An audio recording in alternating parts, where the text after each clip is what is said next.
ఉంటాడు నేను అనుకోను. సో ఇప్పుడు జగన్మోహన్ రెడ్డి గారు కానివ్వండి, వారి పార్టీ రీకాలింగ్ మేనిఫెస్టో అనో ప్రయత్నం ఏదో చేశారు. కానీ అది అట్టర్ ఫ్లాప్ అయినట్టుంది.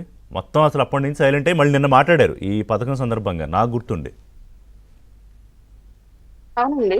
రీకాలింగ్ మేనిఫెస్టో అని వాళ్ళ టైంలో తిరగాల్సిన వాళ్ళు టైం మిషన్ లేట్ అవ్వడం మూలంగా మన టైంలో తిరిగారు. మన టైంలో తిరగడంతో ప్రజలు వెంటనే అంటే ఆన్ స్పాట్ బుద్ధి చెప్పి పంపించిన సిచ్యువేషన్ ప్రతి వ్యక్తికి, ప్రతి ఇన్ఛార్జ్, వైసీపీ ఇన్ఛార్జికి ఎదురైంది. ఎందుకంటే ఇచ్చినటువంటి హామీల్ని ఎలా నెరవేర్చాలి, దాన్ని ఏ విధంగా ముందుకు తీసుకెళ్లాలనే కసరత్తు రెగ్యులర్ గా ప్రభుత్వం చేస్తూనే ఉంది. దానికి సంబంధించిన అప్డేట్ ప్రజలకు ఇస్తూనే ఉంది. అయినప్పటికీ కూడా లబ్ధి పొందుతున్నటువంటి ప్రజల దగ్గరికే వెళ్లి రీకాల్ మేనిఫెస్టో అంటే నిజంగానే వాళ్ళు కొట్టలేదు, అంతే డైరెక్ట్ గా చేతులతో కొట్టలేదు, మాటలతో కొట్టి పంపించారు. ప్రతి వైసీపీ ఇన్ఛార్జికి ఎదురైంది ఈ చేదు అనుభవం ప్రతి చోట. అందువల్ల ఇంకా రీకాల్ మేనిఫెస్టోను కూడా సైలెంట్ చేసేసుకున్నారు వాళ్ళకు వాళ్ళే. ఒకవేళ నాయకుడు వెళ్ళండి రా బాబు అన్నా సరే, అధికారంలో ఉన్నప్పుడు తన్నిచ్చావు, ఇప్పుడు మళ్ళీ తన్నిచ్చేలాగా ఉన్నావు, మేము నీ మాట వినే పరిస్థితి లేదని చెప్పేసి నాయకులు ఎక్కడోళ్ళు అక్కడ సైలెంట్ అయ్యారు. ఇవాళ కూటమి ప్రభుత్వంలో చంద్రబాబు నాయుడు గారి సీనియారిటీని చూపించుకున్న సందర్భంగా ఈ ఉచిత బస్సు పథకం అనేది మరొకసారి ఆయన యొక్క సీనియారిటీని బయట పెట్టింది క్లియర్ గా. ఎఫెక్టెడ్ అయ్యేటువంటి లైఫ్ని ఎఫెక్ట్ అవ్వకుండా వాళ్ళని కూడా ప్రొటెక్షన్ జోన్ లోకి తీసుకెళ్లేటువంటి విధంగా ఈ పథకాన్ని అమలు చేశారు. ఒకటి 100% నగరం పరిధిలో తోలేటువంటి ఆటోలు పెద్దగా ఎఫెక్ట్ అవ్వవు కానివ్వండి. ఎందుకంటే ఇప్పుడు విజయవాడ లాంటి టౌన్ లో నగర పరిధిలో ఆటోలు కూడా ఎఫెక్ట్ అవ్వచ్చేమో కానీ ఒంగోలు, గుంటూరు, ఈ నరసరావుపేట, అద్దంకి ఇట్లాంటి చిన్న చిన్న టౌన్ లో ఎక్కడ కూడా ఎఫెక్ట్ అవ్వవు. ఆటో నగర పరిధిలో తోలేటువంటి ఆటోలు ఎవరు ఎఫెక్ట్ అవ్వరు. బయట గ్రామాల నుంచి నగరాలకి తోలుతూ ఉంటారు చాలా మంది.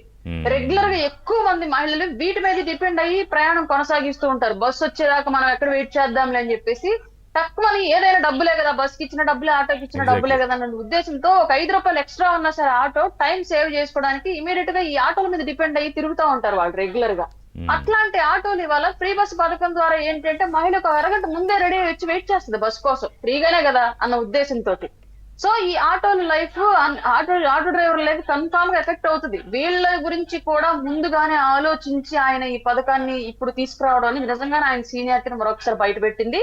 ఇంకొకటి ఏంటి అంటే, సీట్ ఉంటేనే టికెట్ కొట్టించుకొని ఎక్కుతాం జనరల్ గా. డబ్బులు ఇచ్చేటప్పుడు సీట్ ఉందా లేదా కూర్చోడానికి, నేను డబ్బులు ఇచ్చి ఎందుకు నించోవాలన్న ఆలోచనతో బస్సు ఎక్కుతాం ఎవరైనా సరే. కానీ ఇప్పుడు ఫ్రీ బస్ కాబట్టి బస్సులో లోడ్ ఎక్కువ పడుతుంది. నేను ఫ్రీగానే కదా, టైంకి వెళ్ళిపోతాను కదా, తొందరగా కొంతసేపు నించుంటే ఒక అరగంట కదా, గంట కదా అన్న ఆలోచనతో వెళ్ళిపోతారు మహిళలు.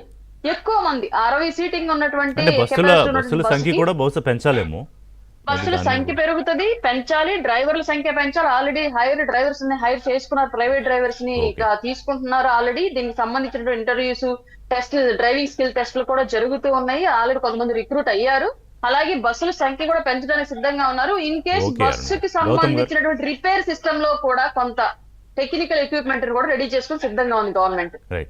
గౌతమ్ గారు, సో ఇప్పుడు సూపర్ 6 లో దాదాపు నేను ఇందాక చెప్పినట్టుగా 89